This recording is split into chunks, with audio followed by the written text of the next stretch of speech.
episode of this series on interpersonal relationships in the workplace, we looked at respect and trust as the cornerstones of creating solid interpersonal relationships.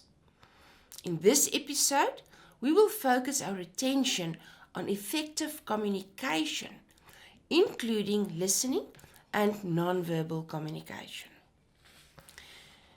Communication, according to the Oxford Dictionary, is the activity or process of expressing ideas and feelings or of giving people information. Communication is the backbone of interpersonal relationships.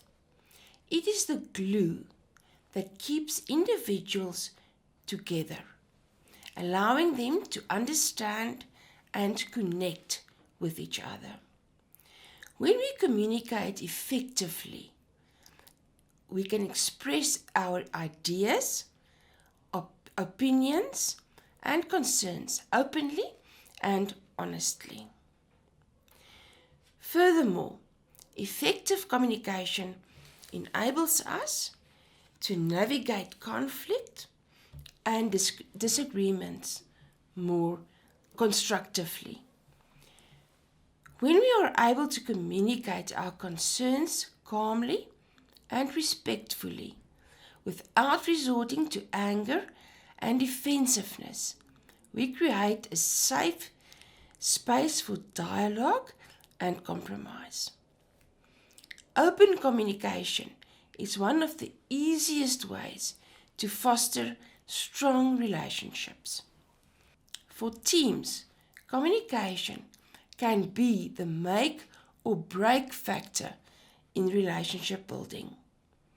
Without open communication, things fall through the cracks.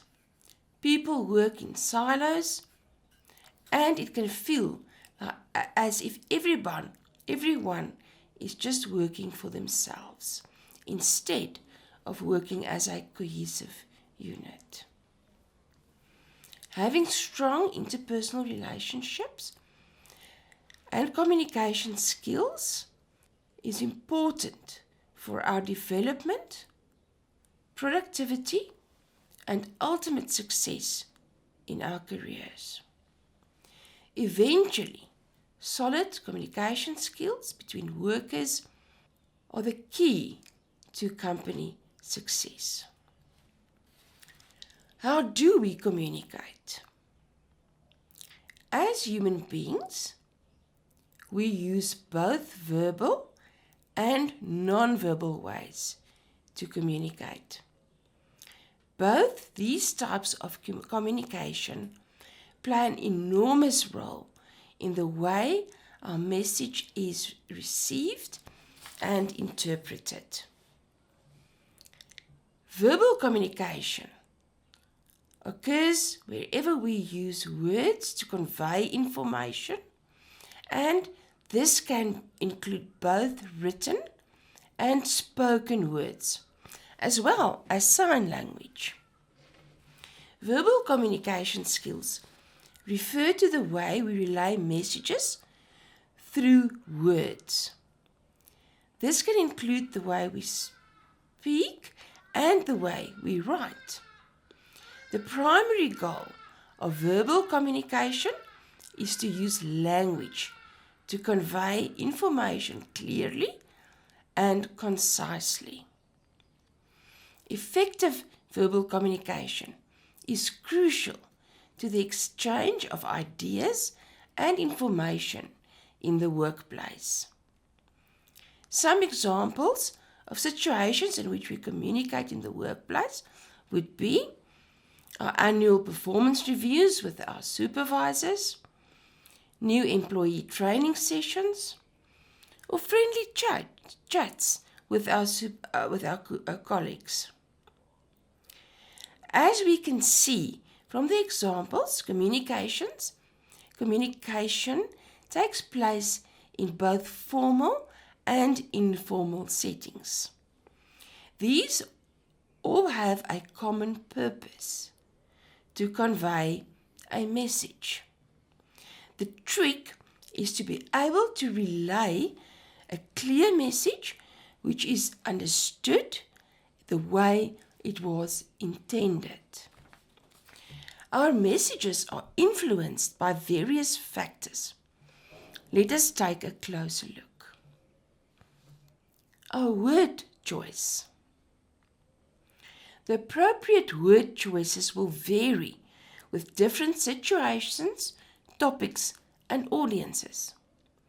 For example, you would speak differently during a friendly chat with a colleague in the tea room than you would giving a status report to supervisors.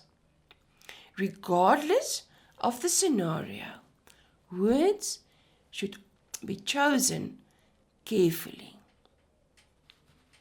Choice of subject. As in the case of word choices, we also need to be aware of suitable topics in various situations. The staff room is not the place to air your political or religious views, especially when there is a possibility that the conversation will become heated and lead to conflict.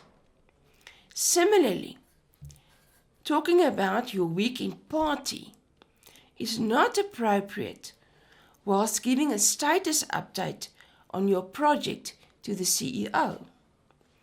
Be mindful of the topic you raise, whatever the situation. Think your message through, especially in more formal situations. It is advisable to consider the message you want to convey beforehand. If you are responsible for the training of a new employee, for example, make sure that you know what you want the new employee to know. Be prepared. If you know you have a brainstorming session coming up, do some research. Get the facts together. Be prepared. Be aware of your audience.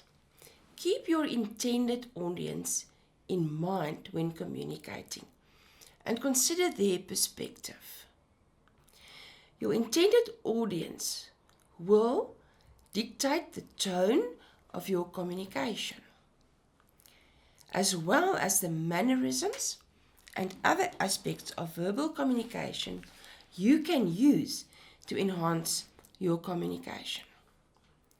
For example, it might be appropriate to use a warm and familiar tone with a co-worker you have known for years. But a new client or an executive manager may expect a more formal presentation of your ideas. Delivery. How we deliver information can have a huge impact on the message we are trying to convey. We should be aware of the pace and the tone of voice when communicating with others to ensure that we are delivering our words intentionally. Keep others engaged. When we are consciously encouraging others during a conversation, it shows the other party that we are listening and helps building rapport by letting the person know that we are hearing and understanding them. This can be obtained by asking questions, clarifying ideas, keeping eye contact, smiling and nodding our heads.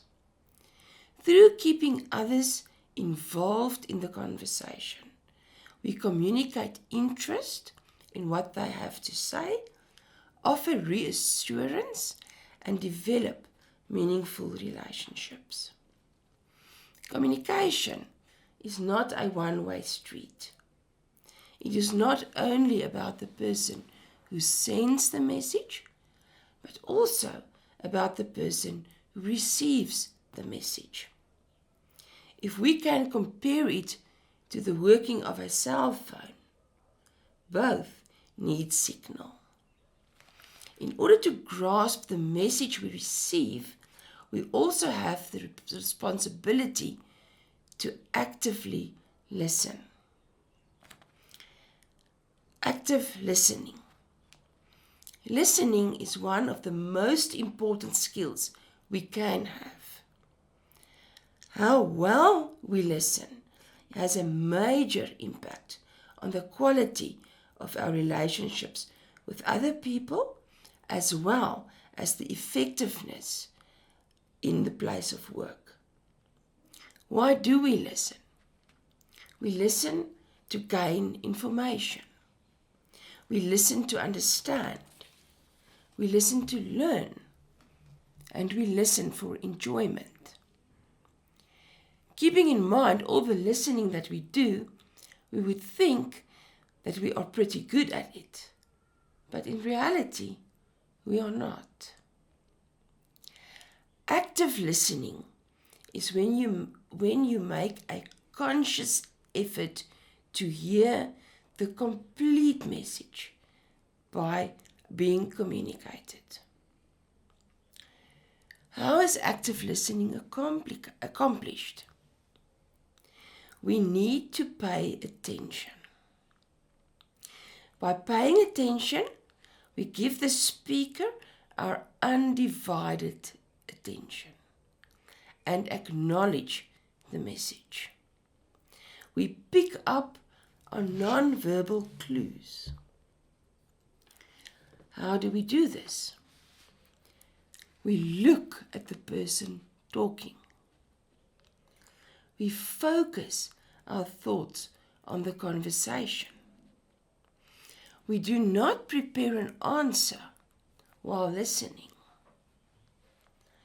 We do not get sidetracked by external things, such as cell phones and side conversations.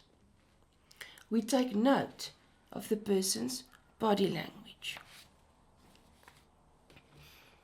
We show that we are listening. We nod occasionally, we smile and use other facial expressions. Make sure that our posture are open and interested. We encourage the speaker to continue with small verbal comments like yes or mm-hmm. We need to provide feedback. As listeners, our role is to understand what is being said. This may require of us to reflect on what is being said and to ask questions. Reflect on what is being said will sound like, what I am hearing is, or it sounds like you are saying that. Questions to ask to clarify points might be, what do you mean when you say? Or, is this what you mean? We need to keep from interrupting. Constantly being interrupted is annoying and frustrating.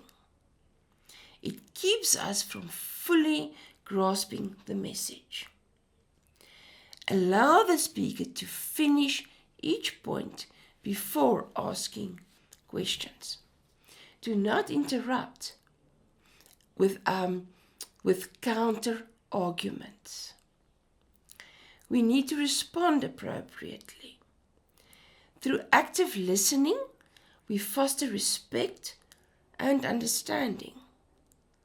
We gather further information and perspective. No value is added to a conversation by attacking the speaker. Be especially careful not to kill the messenger for the message. Be clear, open, and honest in responding. React in a respectful manner, even if you are disagreeing. And important, keep emotions at bay. Nonverbal communication. We cannot talk about communication effectively without referring to nonverbal communication. Nonverbal communication refers to communicating without words or speech. Research from social psychology indicates that up to 80% of the way in which a message is perceived is influenced by nonverbal communication. That means almost 4 times of what we communicate is carried not by our words, but through that surrounding our words. To be effective communicators, we should not only be able to manage our own nonverbal communication, but also be able to read other people's nonverbal cues accurately. What is considered nonverbal communication? While these cues or signals can be so subtle that we are not consciously aware of them, research has identified 4 various types of nonverbal communication. These would be facial expressions. Facial expressions are responsible for a huge proportion of nonverbal communication. Consider how much information can be conveyed with a smile or a frown.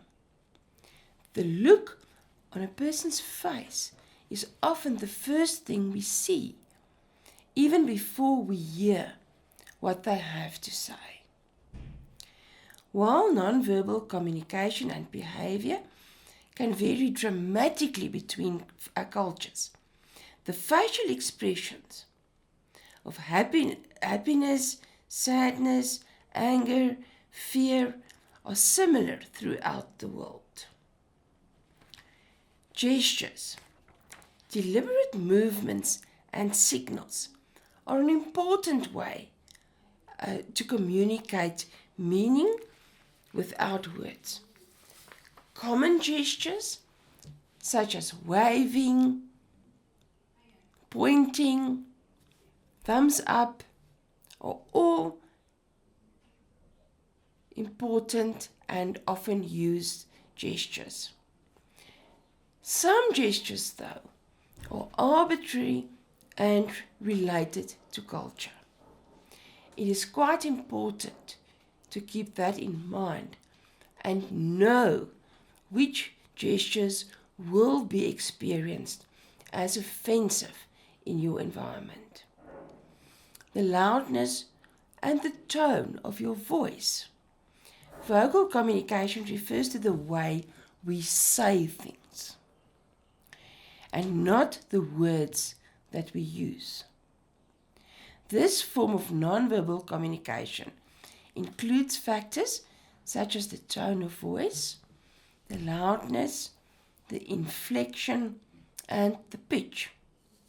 Let us consider the powerful effect that tone of voice can have on the meaning of a sentence.